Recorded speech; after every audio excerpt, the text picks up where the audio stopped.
Hey guys, what's up? It's Janie B at Sparkle in the Darkness. Today I'm going to be reviewing a short indie film called Slaybor Day 7. But before I get started, I wanted to talk a little bit about my layout here, my setup that I have. I've got my whole microphone, here getting stuck to it, sorry about that.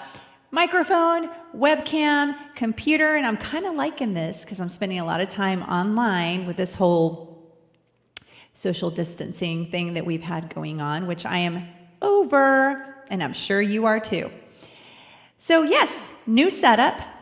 Just wanted to talk a little bit about it. Hope it works for you because I'm really loving it. So I don't know, this may be the way I do my videos from now on. All right, focus, back to it. Slaybor Day 7. Oh gosh, where do I start? Slaybor Day 7, yes, a short film, and I'm going to drop a link below so that you can click on it and check it out. I loved it. It was, I'm thinking a little over 11 minutes. And it was just a little slice of delightfulness in the middle of all this chaos that we have going on. I'm a horror fan, so I'm really into anything having to do with horror, but this was really funny. I loved it. It was awesome. I don't really want to give away too much. I mean, it is a short film. It's laid out in a mockumentary style, and it made me think of the whole Behind the Music, True Hollywood story, and it is a mockumentary about Maddox Mason, who is a serial killer who kills people that wear white after Labor Day. So, I mean, what's not to love about that premise? So I'm going to talk about the things that I liked. I took notes. So if you see me looking down, that's what I'm doing, looking down at my notes because I was scribbling away as I was watching. And I just wrote down the little highlights of things that I really liked. And you probably won't know what I'm talking about, and they may not make sense, but as you watch them, think about them, write them down if you want.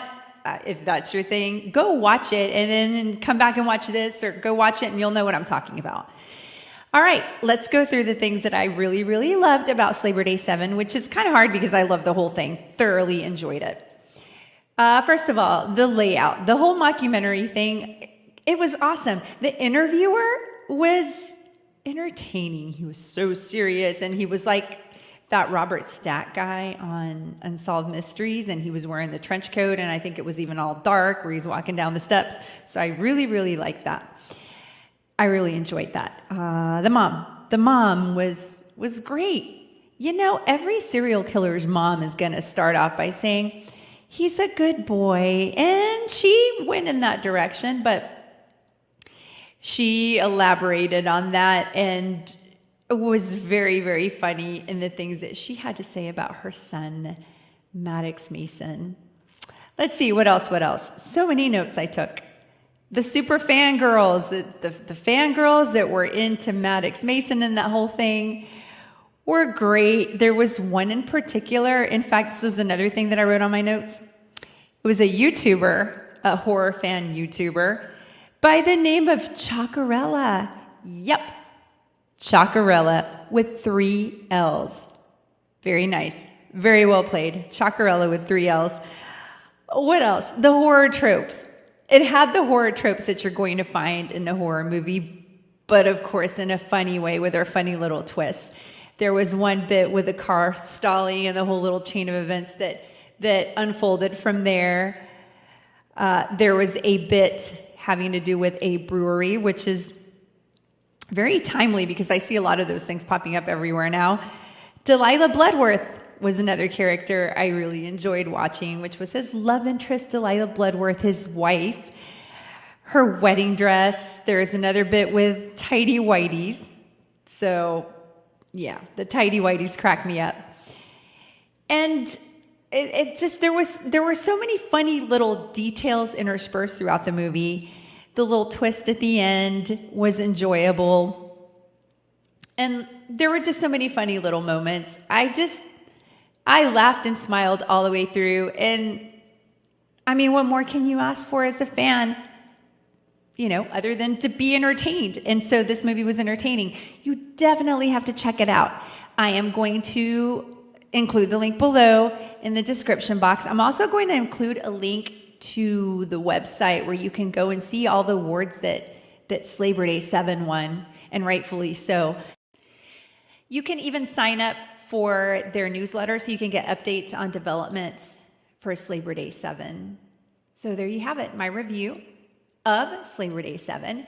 This movie really inspired me to check out more indie horror short films. I really think they're very underexposed, very underappreciated, especially when you have this whole mix with the big time horror movies. And let's face it, this 2020 has not been good. And I'm not talking about this whole COVID thing. I'm talking about The Boy too.